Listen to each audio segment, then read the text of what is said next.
सहारा प्रणाम, मैं हूं प्रीति पांडे। प्रधानमंत्री नरेंद्र मोदी ने आज अयोध्या में राम मंदिर की नींव रखी। मंत्रोच्चार के बीच पीएम मोदी ने चांदी की ईंट रखने के बाद आज राम मंदिर का शिलान्यास किया। पीएम ने कहा कि आज करोड़ों लोग भारतीयों की अभिलाषाएं और आशाएं पूरी हुई।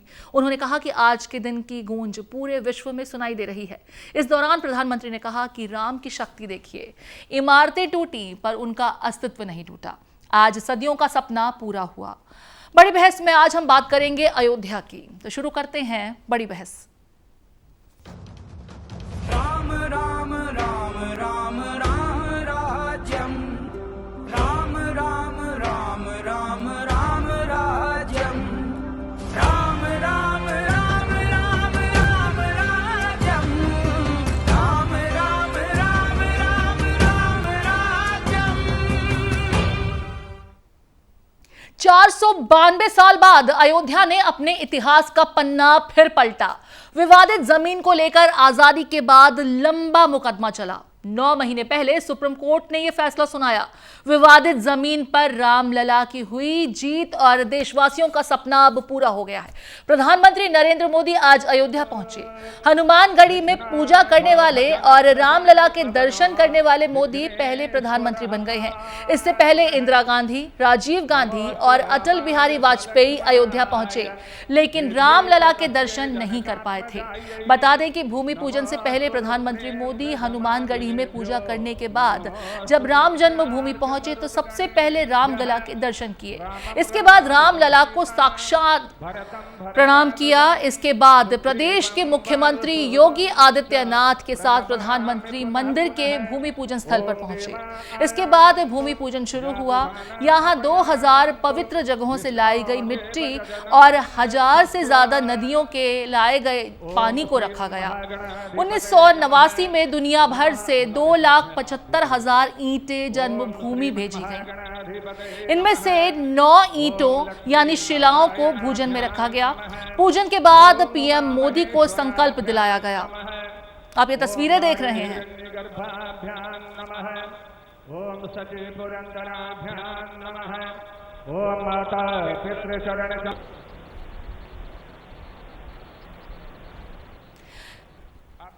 तकरीबन 40 मिनट तक पूजा अर्चना चली। तो जिस पल का इंतजार पूरे देश को अरसे से था, आखिरकार आज वो क्षण आया जब प्रधानमंत्री नरेंद्र मोदी के कर कमलों से राम मंदिर के निर्माण का शिलान्यास किया गया, भूमि पूजन किया गया और अब राम मंदिर का निर्माण शुरू होने के साथ ही कहा जा रहा है कि अयोध्या में एक ऐसा बदलाव देखने को मिलेगा जिससे अर्थव्यवस्था को भी मजबूती मिलेगी।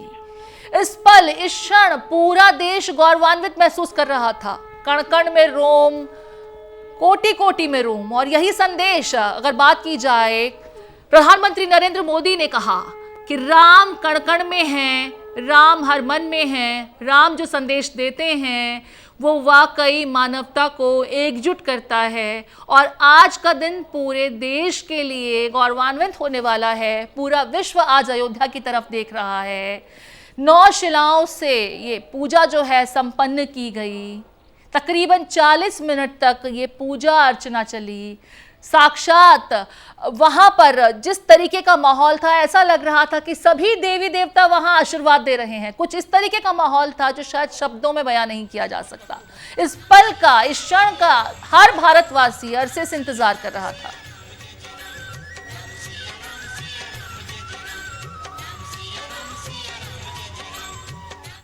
इस मंदिर के बनने के बाद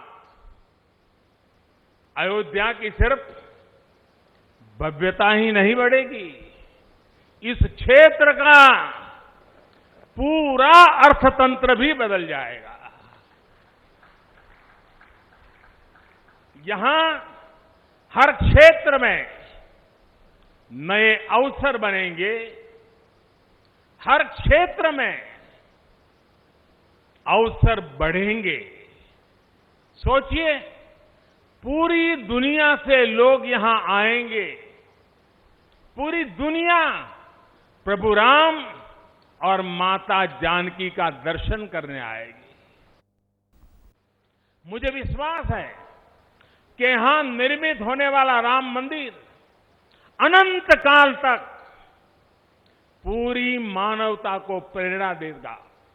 इसलिए हमें ये भी सुनिश्चित करना है कि भगवान श्री राम का संदेश, राम मंदिर का संदेश, हमारी हजारों सालों की परंपरा का संदेश कैसे पूरे विश्व तक निरंतर पहुंचे, कैसे हमारे ज्ञान, हमारी जीवन दृष्टि से विश्व परिचित हो, ये हमारी वर्तमान और हमारी भावी पीढ़ियों की विशेष जिम्मेदारी है। तो भगवान राम का हमारे जीवन में क्या महत्व है, क्या संदेश देते हैं, ये तो बता ही रहे थे, लेकिन साथ ही साथ जैसा कि हमने पहले भी कहा कि अयोध्या का बहुआयामी विकास होने वाला है। ऐसा विकास जो पहले कभी नहीं देखा। रोजगार के साधन से लेकर के अर्थव्यवस्था तक को मजबूती मिलेगी। मंदिर निर्माण के साथ ही विश्व में अब अयोध्या का ऐसा नाम होने जा रहा है जो न सिर्फ टूरिज्म को सपोर्ट करेगा, बल्कि एक ऐसा डेवलपमेंट होगा इस पूरे क्षेत्र का जो पहले कभी देखने को नहीं मिला। भूमि पूजन के लिए सरयू नदी के किनारों को भी सजाया गया। सहारा समय के एडिटर भूपेश कोहली ने इस बारे में विस्तार से बताया।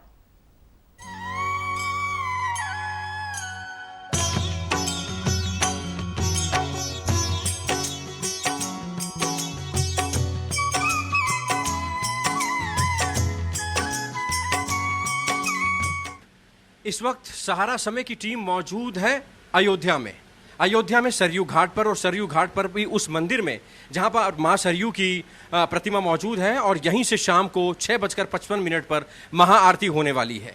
आपको बता दें, संचित मिश्रा जो कि मंदिर के सेवादार हैं हमारे साथ मौजूद हैं। आरती की व्यवस्था यही देखते हैं, इनसे समझना चाहेंगे किस किस्म की तैयारी होती है और कितने बजे आरती होगी। सर यहाँ तो आरती का समय है 6:55 पे, और जो है माता जी की आरती यहाँ से जल करके वहाँ सरयू जी के किनारे मतलब नज़दीक में जाके वहाँ महाआरती 5 पुजारियों के द्वारा की जाएगी। ये आरती संचालक अध्यक्ष श्री शशिकांत महाराज जी के द्वारा की जाती है, और योगी जी की तो कृपा है इस आरती की देना। कितने लोग यहाँ पर अमूमन मौजूद होते हैं, क्योंकि कोरोना काल है, इस समय भक्तों की तादाद कम होगी या शाम को उतनी भीड़ रहती है, और उसके लिए अभी से क्या क्या तैयारियाँ आप करते हैं? हम तैयारियां करते हैं, आरती की सजावट करते हैं, कपूर की कुटाई करते हैं। उसके बाद में जो है वहाँ पंडित जो हमारी 5 वेदी की आरती होती थी, आज महाआरती 7 वेदी से होगी। हमारे 5 पुजारी करेंगे। पंडित योगेंद्र प्रसाद प्रधान पुजारी के नोट पर नियुक्त हैं, वो इस कार्य को विशेष प्रबंधक के रूप में देख भी रहे हैं। अध्यक्ष जी के द्वारा एक कार्य आरती करते हैं। हम लोग यहाँ 3 सेवादार हैं, जो एक सफाई करता है, मंच लगवाता है, और हमारा काम अंदर का है, ये आरती का काम है। ये माता जी का फोटो है, सेवा। इधर आप लोग यहाँ बैठे हैं कुर्सी में, कोई भी आ जाए भाव उनका सेवा करना पड़ता है। तो ये कितनी आरतियां हैं, और क्या इन सब में दीपक जलेंगे, क्या इन सब में तेल डलेगा, ये किस तरीके से आप देखते हैं इसको? जो है इसमें क्या है कि इसमें घी की बत्तियाँ होती हैं। इसमें बड़ी आरती में आती है 151 आ जाता है, और छोटे वाले में 71-72 की पीस में हो जाती है। मतलब 51 विशेष मानते हैं लोग, लेकिन जब ज़्यादा डाल देने से वो जो है ऊपर तो वो एक्स्ट्रा हो जाता है। आज की जो महाआरती है, प्रधानमंत्री नरेंद्र मोदी के कर कमलों द्वारा मंदिर का शिलान्यास हुआ है, मंदिर का निर्माण कार्य चलेगा, तो आज की आरती में क्या खास, आज की आरती को महाआरती क्यों कहा जा रहा है? देखिए, एक तो महाप्रभु राम का पूजन और उनका प्रकट के रूप में उनका जो है पूजन होगा श्री नरेंद्र मोदी जी महाराज के द्वारा। चलिए एक बार सरयू नदी का नज़ारा भी देखेंगे, और वहाँ क्या कुछ तैयारियाँ हैं। पुजारी सेवादार के साथ जाएंगे, वहाँ पर देखेंगे वहाँ पर क्या कुछ तैयारियाँ हैं। आइए पुजारी जी।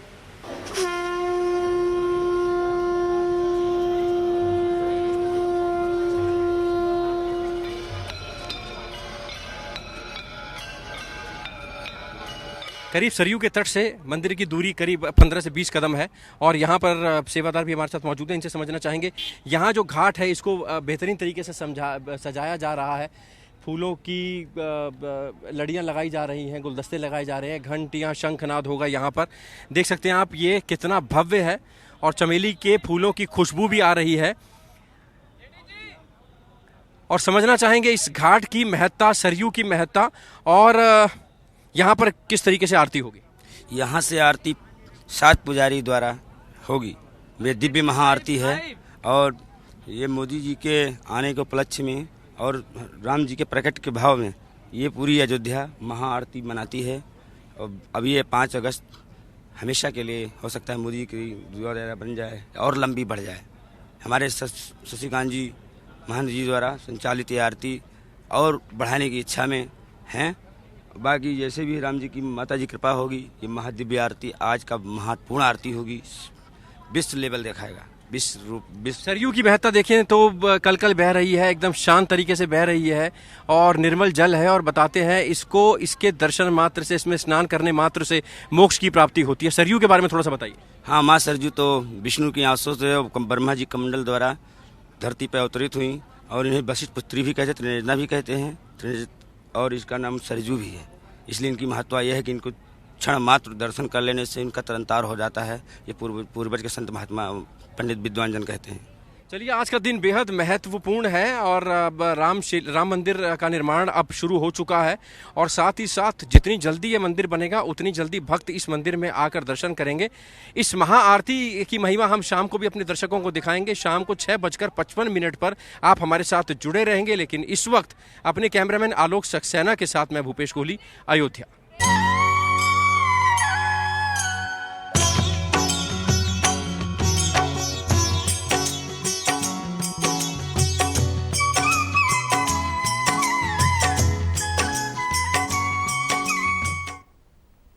तो अयोध्या में शाम को सरयू नदी के किनारे जो दृश्य होने वाला है, मनोरम दृश्य, यकीन है आप उसे मिस नहीं करना चाहेंगे। लिहाजा बने रहिए समय के साथ, आपको वो क्षण भी दिखाएंगे किस तरीके से महाआरती हो रही है। लेकिन इस वक्त हमारे साथ अयोध्या से ही शिल्पी सेन जुड़ गई हैं। शिल्पी, आज का दिन अयोध्या वासियों के ही नहीं पूरे देश के लिए गौरवान्वित करने वाला है। भगवान राम लला जो इतने सालों से टेंट के नीचे थे, अब मंदिर निर्माण का कार्य शुरू हो गया है। सबसे पहले तो प्रधानमंत्री नरेंद्र मोदी ने क्या कहा, ये आपसे समझना चाहेंगे, और अब शाम की महाआरती की तैयारियां चल रही हैं, क्या कुछ अपडेट्स आप दे पा रही हैं?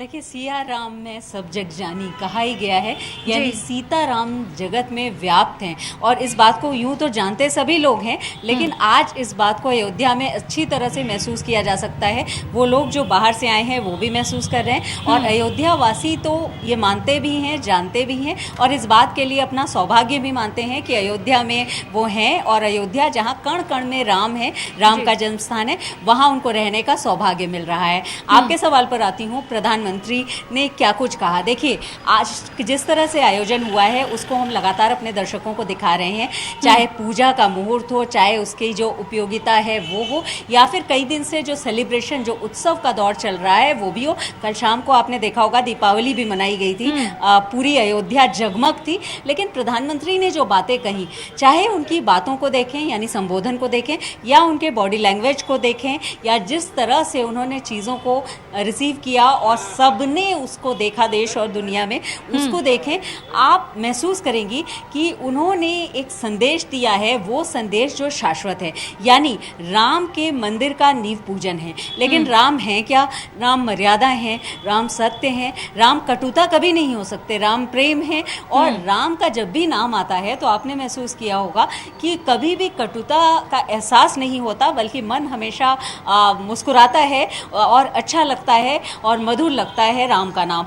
ये वही वजह है जिसकी वजह से राम मर्यादा पुरुषोत्तम कहे जाते हैं, और जब भी हम कोई शुभ कार्य की शुरुआत करते हैं तो राम का नाम लेते हैं। खुद प्रधानमंत्री ने, आप देखिए, कई बातें उनके संबोधन में आज महत्वपूर्ण थी। उसमें सबसे बड़ी बात, जैसा कि राम के, उन्होंने जो राम का जो सार है वो लिया है, यानी कि राम का मंदिर बन रहा है, लेकिन राम को अपने मन में धारण करना होगा। उन्होंने कहा भी कि राम हमारे मंदिर मन में गढ़े हुए हैं, और जब भी हम कोई काम करते हैं तो राम के नाम की प्रेरणा लेते हैं। इसके अलावा राम का मंदिर बन रहा है, लेकिन शिलाएं जो हैं वो प्रेम से ही, आपसी सद्भाव से ही जुड़ सकती हैं। देखिए, बहुत बड़ी बात है, और संदेश भी बहुत बड़ा है। और इसके अलावा आपने देखा होगा कि शुरुआत उन्होंने की सियाराम से, और सियाराम की जैसे, और अंत भी उन्होंने अपने संबोधन का किया। शिल्पी, इसी सवाल पर मैं आना चाह रही थी, आपने मेरे मन की बात जो है वो छीन ली। अक्सर हम जब अयोध्या का जिक्र आता था, या जब नारे लगते हैं तो बीते कई सालों से हम देख रहे हैं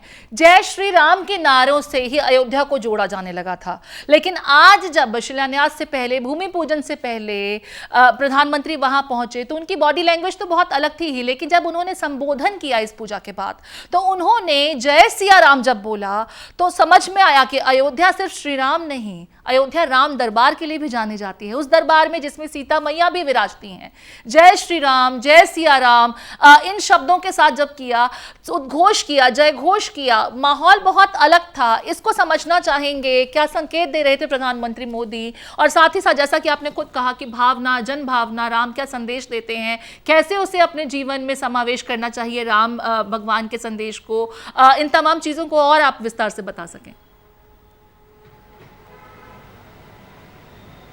देखिए, आपके साथ ही कई लोगों के मन में ये सवाल है, क्योंकि जय श्री राम नारा आपने बिल्कुल पॉलिटिकल गैदरिंग्स में सुना होगा, और खासतौर पर बीजेपी के लिए ये इसलिए महत्वपूर्ण है क्योंकि अयोध्या वो जगह है जहां बीजेपी को जिसने शून्य से शिखर पर पहुंचाया है, और बीजेपी इसके लिए जानी जाती है। लेकिन और हर हम कहेंगे कि बीजेपी का कोई भी कार्यक्रम हो उसमें जय श्री राम का नारा अक्सर आपने सुना होगा, लेकिन आज जब प्रधानमंत्री यहाँ आए तो उन्होंने जय सिया राम कह करके एक संदेश देने की कोशिश की। वो ये कि जय श्री राम जोश और उत्साह से लबरेज एक नारा है, लेकिन जय सिया राम अपेक्षाकृत सॉफ्ट है और सीता को उसमें जोड़ता है। यानी जब सीता के साथ राम बैठे होते हैं, भी सिया राम कहने से ही होता है, संपूर्णता की जो भावना है, क्योंकि रामलला अब तक टेंट में विराज रहे थे। प्रधानमंत्री ने यह भी कहा टेंट में थे, लेकिन अब मंदिर निर्माण का कार्य शुरू हो रहा है। वक्त में जितना विलंब हुआ, कानूनी प्रक्रिया थी, अदालती कार्रवाई थी, उनका भी जिक्र किया। योगी आदित्यनाथ ने भी, मैं उनका भी जिक्र करना चाहूंगी, उन्होंने इस चीज को लेकर के बहुत संतुष्टता दिखाई कि जो भी कुछ हुआ कानूनी तरीके से हुआ, लोकतांत्रिक तरीके से हुआ। इसको आप समझा पाए? बिल्कुल, देखिए, उन्होंने कहा कि ये जो 135 करोड़ जो भारतवासी हैं उनकी भावनाओं को लेकर के है, और इस बात को समझना है। आप मुख्यमंत्री यूपी के सीएम को देखिए, वो लगातार इसकी मॉनिटरिंग करते रहे हैं, और खुद भी समीक्षा वो जब करते थे तो इस बात का निर्देश देते थे कि कोई कमी न रह जाए। उसके पीछे जो उनका अपना बैकग्राउंड है जहाँ से वो आते हैं, यानी गोरक्षपीठ, उसका भी अहम योगदान है, क्योंकि आप जानते हैं कि उनके जो गुरु हैं स्वर्गीय महंत अवैधनाथ, उनका बड़ा रोल रहा है राम जन्मभूमि आंदोलन में, और खुद मुख्यमंत्री जिस समय उनके साथ रहते थे, उनके गुरु महंत थे, उस समय उनके साथ राम जन्मभूमि आंदोलन के लिए आते रहे हैं। तो इस बात का भी प्रभाव है, उनका भावनात्मक एक लगाव है इस मुद्दे से भी, राम के मंदिर से भी, रामलला से भी। लेकिन बिल्कुल आज आपने देखा होगा कि किस तरह से सब लोगों को जोड़ के बात की गई, क्योंकि राम नाम ही है जोड़ने का। और बिल्कुल सही बात प्रधानमंत्री ने कही कि राम का नाम लेने पर कभी भी कटुता नहीं आती, और वो सबके हैं। और इसलिए शायद उन्होंने जो ये बात कही कि राम मर्यादा भी हैं, और इस वजह से मर्यादा का पालन, एक संदेश बिल्कुल साफ है कि राम को मानने वाले अगर आप हैं तो आपको मर्यादा का पालन उनका करना पड़ेगा, और यही वो वजह है कि राम इसके लिए जाने जाते हैं। तो माहौल तो उत्सव का है। लंबे इंतजार के बाद ये नींव पूजन का समय आया है। जैसा आपने भी बताया कि 70 साल तो खुद रामलला ने चुनाव लड़ा है पार्टी बनकर के अपने भक्तों के माध्यम से, और पहले वो कैद दीवारों में रहे, उसके बाद वो टेंट में रहे, और उस दौरान जो उनकी हम कह सकते हैं कि अगर हम लोग देवता किसी को प्राण प्रतिष्ठा किसी में होती है तो उसकी बाकायदा एक दिनचर्या उस प्रतिमा की होती है जो उनकी रही है। तो वो बहुत मुश्किलों में जिस तरह से कोई होता है उसकी रही है, क्योंकि आप सोचिए कि पूरे 27 साल तक रामलला की कोई भी तस्वीर जारी नहीं हुई, क्योंकि कोर्ट का ऑर्डर था। रामलला जिस समय उनके कपड़े बनने होते थे, पूरे साल में सिर्फ 2 सेट उनके कपड़े अलग अलग 7 दिनों के हिसाब से, 7 रंगों के कपड़े वो पहनते हैं, दिन के रंगों के हिसाब से, दिन के शुभ रंगों के हिसाब से वो 2 सेट उनके बनते थे। उनके अगर कपड़े फट जाएं तो उसके सिलवाने के लिए परमिशन लेनी होती थी कमिश्नर की।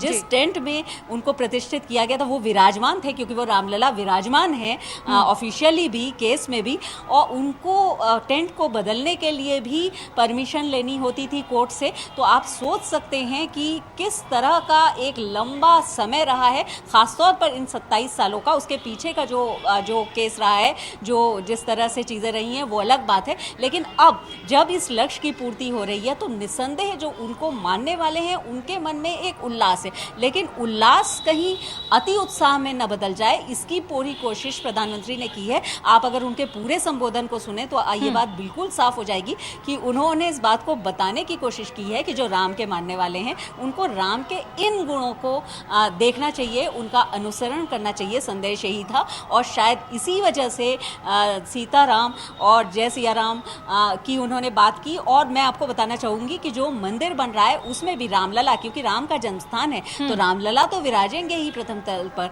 लेकिन उसके द्वितीय तल पर राम दरबार बनेगा जहां पर सीता, राम और हनुमान जी खासतौर पर और पूरा राम दरबार का चित्रण होगा। और हनुमान जी की बात आई तो मैं बता दूं कि प्रधानमंत्री ने उनकी भी बात कही। अयोध्या के कण कण में कुछ न कुछ अलग पौराणिक जो आख्यान हैं वो जुड़े हुए हैं। हनुमान जी के पहले दर्शन होते हैं। आप देखिए, सब अयोध्या का जो सबसे ऊंचा स्थान है वहां पर राम का मंदिर नहीं, वहां पर हनुमान का मंदिर है। ये और बात है कि जहां हनुमान है वही राम है और सबसे पहले हनुमान जी के ही दर्शन करने होते हैं। आज जब प्रधानमंत्री आए तो सबसे पहले उन्होंने हनुमानगढ़ी के ही दर्शन किए और आशीर्वाद लिया, क्योंकि मान्यता है कि राम जब बैकुंठ धाम को गए थे तो अयोध्या नगरी वो हनुमान जी को ही सौंप करके गए थे। और ऐसे में हनुमान जी अयोध्या का जो सबसे ऊंचा टीला है उसमें वो स्थापित वहाँ पर प्रतिष्ठित हो गए थे और वो प्रतीक्षा कर रहे हैं। तो सब कुछ ऐसा लग रहा है जैसे अलौकिक है। यहाँ जो है वो हालांकि दिन भर की गर्मी और उमस आप समझ सकती हैं, उसके बावजूद इस माहौल को, इस जो पूरे उत्सव के वातावरण को महसूस किया जा सकता है। जो भी उसमें शामिल हुआ, मेरी जितनी लोगों से बात हुई, चाहे वो कोई आम या खास हो या फिर खुद प्रधानमंत्री हो, मुझे लगता है ये दिन उनके जीवन में, बहुत सारे दिन ऐतिहासिक होंगे लेकिन ये दिन उनके जीवन का सबसे अविस्मरणीय दिन होगा, निश्चित रूप से। आप बिल्कुल शिल्पी, ये अविस्मरणीय सभी देशवासियों के लिए भी है। वो रौनक, वो खुशी, वो मैं आपके चेहरे पर भी देख रही हूँ। जो तमाम बातें आप बता रही हैं, जिन बारीकियों से आप बता रही हैं कि मंदिर निर्माण की तैयारियों से पहले और जो बीते कुछ सालों से अदालती कार्रवाई चल रही थी, जितने लोगों की कोशिशें इसमें शामिल हुई। मैं संघ प्रमुख के भी संबोधन का जिक्र करना चाहूंगी। उन्होंने लाल कृष्ण आडवाणी का भी जिक्र किया। हालांकि इस बात का मलाल हर व्यक्ति को होगा कि कोरोना काल की वजह से तमाम जो ये पूरे प्रयास थे वो सीमित हुए, लोगों की मौजूदगी सीमित संख्या में रही।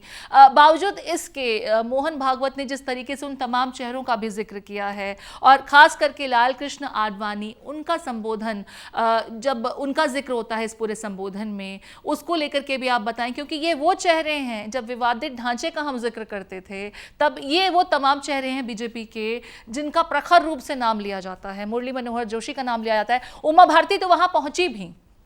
शिल्पी,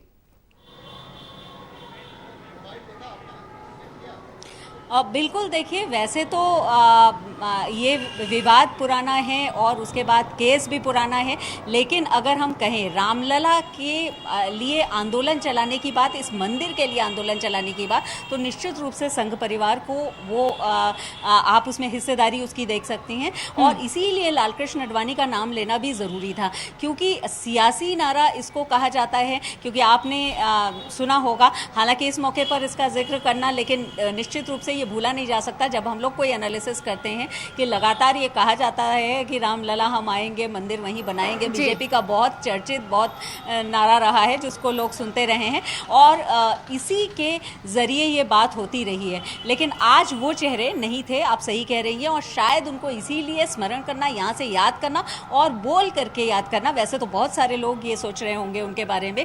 हमारी जिनसे पिछले 2-3 दिन से अयोध्या में लोगों से बात हुई, चाहे विनय कटियार हो, चाहे अन्य जो स्थानीय नेता हो जो अयोध्या के वासी हैं, उन्होंने लगातार, या कारसेवकपुरम जहां पर सबसे ज्यादा रौनक रहती थी वहां के लोगों, उन्होंने इस बात को माना कि आडवाणी जोशी का एक बड़ा रोल है। इसके अलावा एक बड़ा रोल जो अशोक सिंघल का भी था, लेकिन वो अभी नहीं है। तो ऐसे में उन चेहरों का न होना इस आयोजन में जरूर एक कमी खल रही है। लेकिन जैसा कि कई ऐसे बंधन होते हैं, कोविड का भी प्रोटोकॉल है और कई ऐसे बंधन होते हैं जिनका पालन करना होता है, लेकिन संघ प्रमुख ने परिवार के मुखिया होने के नाते ये बात उनको कह करके एक बात की याद दिलाई है, और मुझे लगता है कि बहुत सारे लोग वहाँ बैठे इस बात को याद कर रहे होंगे। तो निश्चित रूप से अब हम कह सकते हैं कि ये सिर्फ सियासी बात नहीं है, क्योंकि जब भी देखिए अयोध्या का नाम आता रहा है तब अदालती मुकदमे की वजह से आता रहा है, तब एक विवाद की वजह से आता रहा है, चाहे हम इसको जितना ही अवॉइड करें, या जब कोई अशांति अव्यवस्था होती थी तो अयोध्या का नाम आता रहा है। लेकिन आज उस उत्सव की वजह से है जो शायद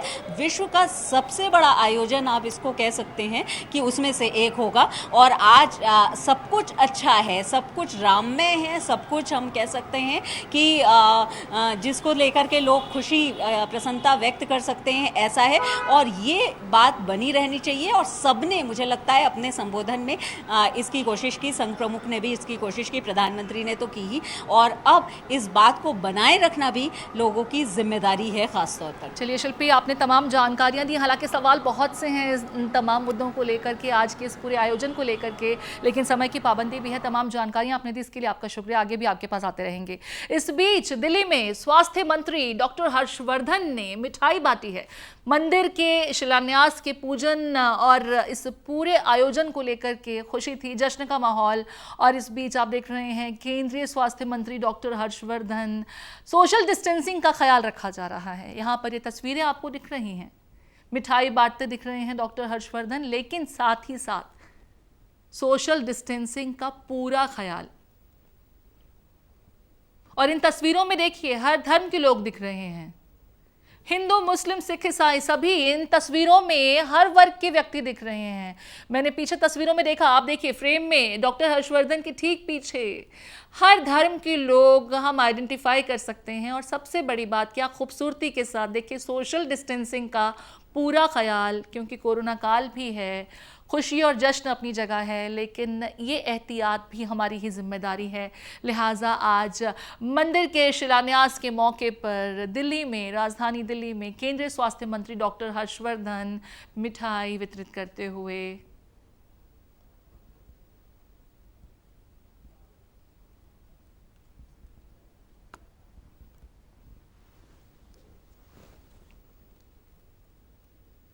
ये तस्वीरें आप दिल्ली से देख रहे हैं, और यही तस्वीरें लगभग आज देश के हर कोने से मिल रही हैं। और बड़ी बहस में फिलहाल इतना ही। समय के साथ चलते रहिए। सहारा प्रणाम।